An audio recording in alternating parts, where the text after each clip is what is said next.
Okay, everybody, hello. Welcome back to another lecture. So I figured after doing all the reading this time around, I'll make sure you get a lecture. Make sure you take really good notes for this one. Your next DBQ is going to have a lot to do with this and what you did for the reading before. Okay, so we're talking about an age of reform.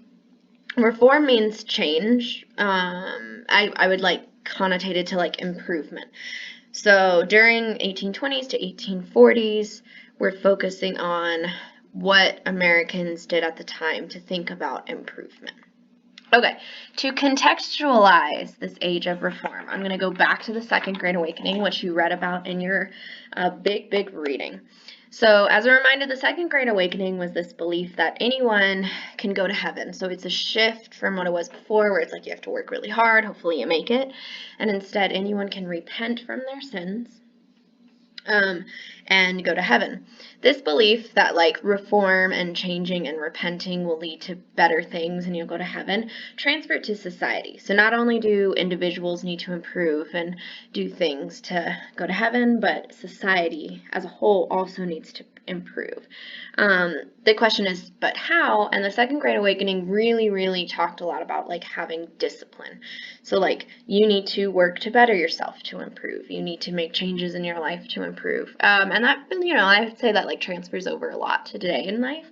And so that's the thing with society is what do we do to change society to have more discipline? It also led to this focus of perfectionism, which is the best thing society can do is work really hard to achieve their goals, be caring for one another, stuff like that. Okay, the first big reform movement of this time is the temperance movement. Temperance means banishing or abolishing drinking or alcohol. So at this time, we're talking about the market revolution, and you have a lot of people working low-wage jobs, and at this time, they're working 12 hours a day. It's pretty rough, pretty tough times. This led to an increase in drinking, especially among men, because they were the ones who tended to work more. As a result of this drinking, you had some issues. For example, you had people dying from drinking, going home and beating their wives and children, losing their jobs, running away from home. And so the temperance movement really appealed to the family aspect of if someone's drinking a lot, they're not going to be able to take care of their family. And you have the beginning of the American Temperance Society, mostly led by women who wanted to change to have less drinking and sort of advocating with people, giving them programs and steps to help them stop drinking, as well as trying to pass government legislation to prevent drinking as well. You also see the beginning of institutions, and by that I mean you have some sort of community response to problems as opposed to individuals or families figuring it out. So for example, if someone lost their job and they had no money, what generally was happening before this time period is people's families, their neighbors, whatever, would be responsible for sort of helping them. The general community or society as a whole steps out of it.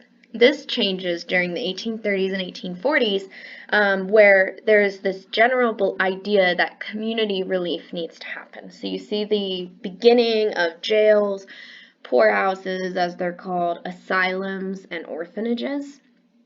And this idea is that these places can cure society's ills by helping people who go there change their character. For example, an asylum was meant for someone who was determined to be mentally ill. If they go to the asylum, they can be taught different ways to not act like that, or a jail or an orphanage, which is for kids who have lost their parents. Decide what you want about the effectiveness of this. I do believe at the time it was meant to be something that was helpful. Obviously, in today's world, there's a lot of issues with these institutions, and so somewhere along the way, the general purpose has not met the outcome as much. I also think the idea of changing a character could be questionable, right? What determines good character versus bad character?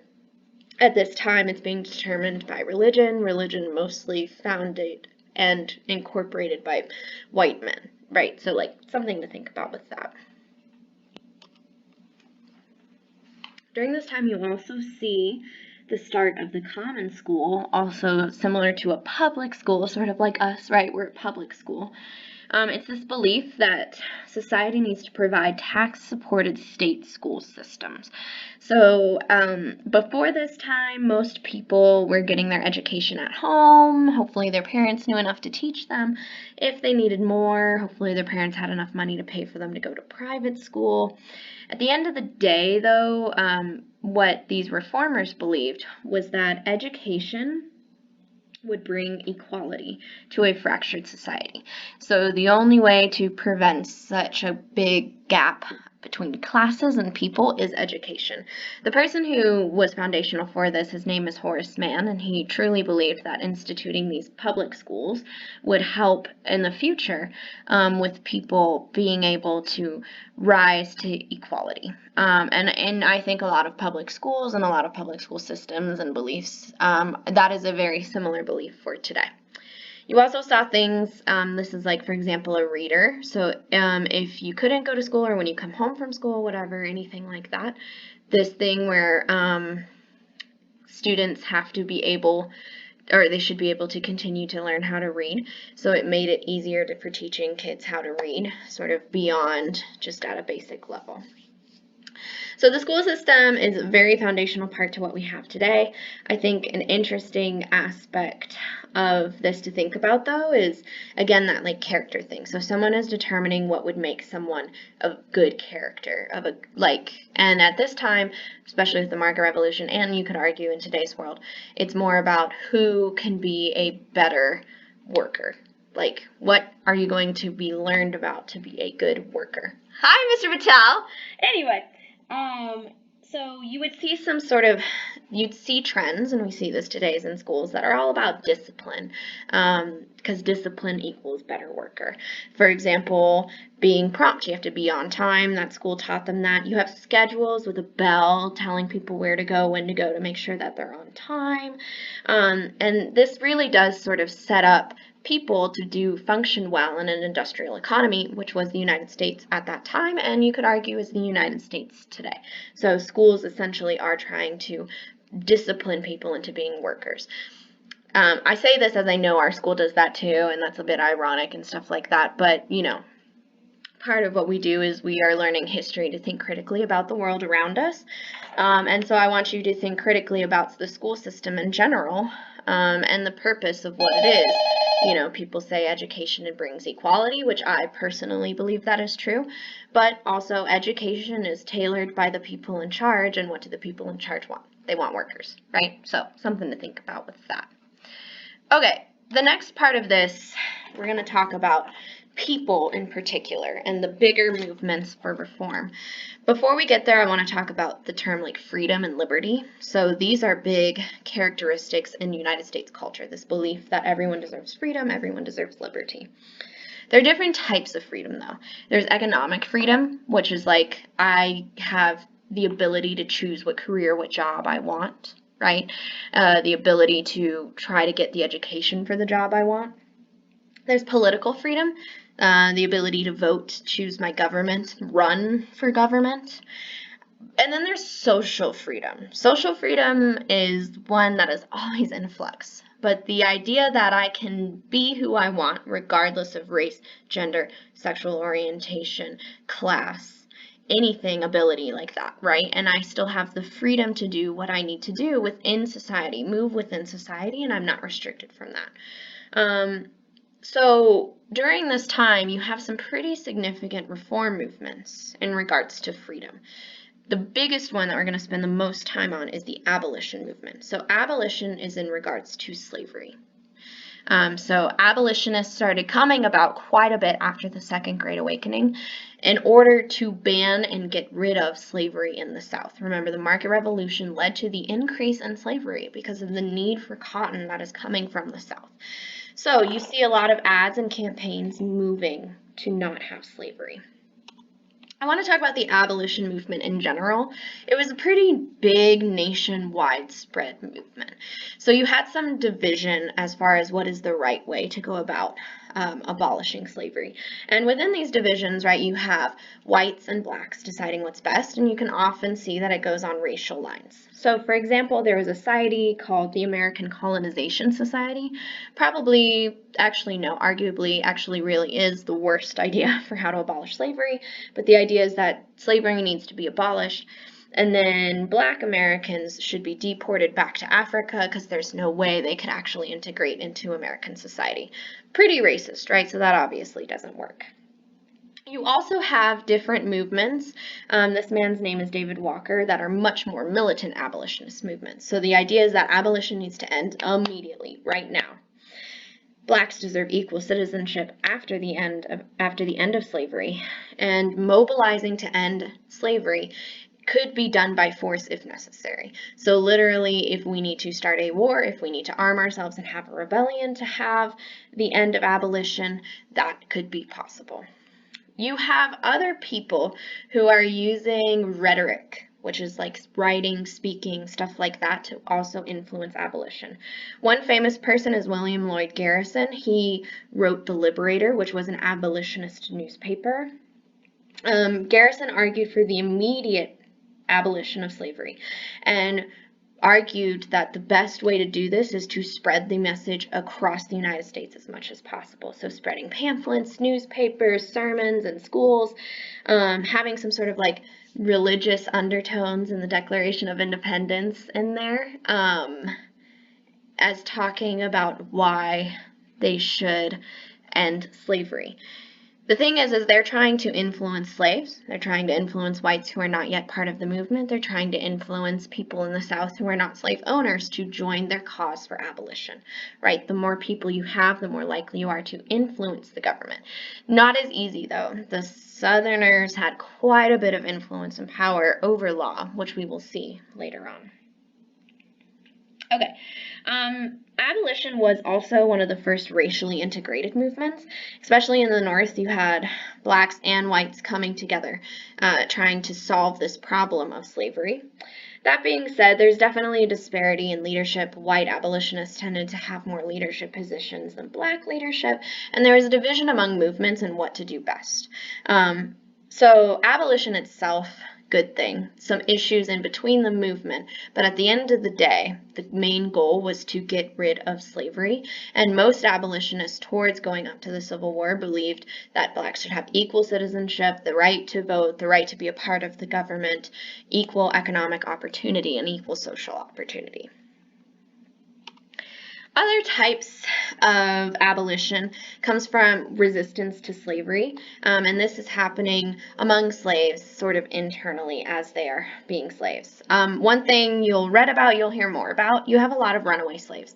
And so what white abolitionists do, black abolitionists do, slaves themselves are communicating and connecting with each other, talking about running away, which is probably one of the biggest resistances to slavery, right? The southern plantation owners made profits from slaves. If they run away, that hurts their money.